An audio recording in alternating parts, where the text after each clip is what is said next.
Historically, I have no connection to the film industry, actually, except that I like to see good movies. I was in IT for 15 years before I opened this place. And then, yeah, I got burned out doing that.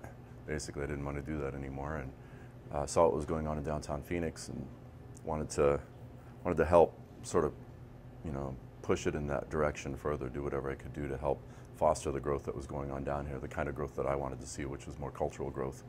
And so I got thinking about it and think, well, what business is missing in downtown? And one of the things that I knew was missing was a good movie theater. It was really, really traumatic.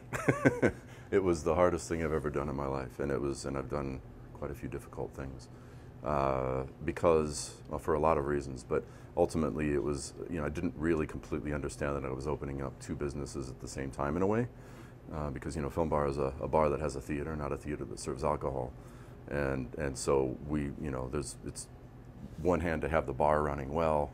I found it very difficult to get the bar running well at the same time as the theater.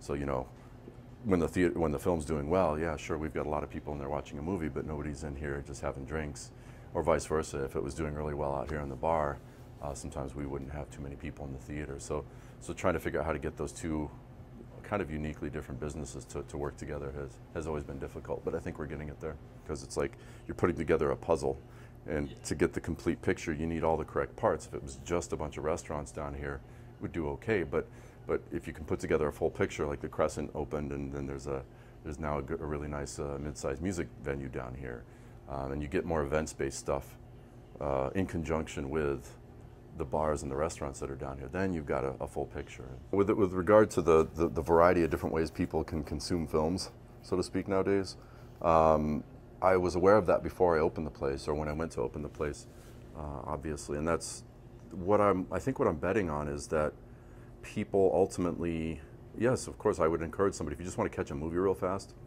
yeah, okay, watch it on your iPad, I guess, or whatever, but we're not selling just movies here. People don't come here just to see the movie. They come here to go to FilmBar, and the whole experience becomes much greater experience than actually just watching it on an iPad, and it's worth paying $9 for. FilmBar is a genuine expression of something. It's not just a business, and I think that resonates with the people that come in here. With the movement toward buying local, I think there's a reason for it.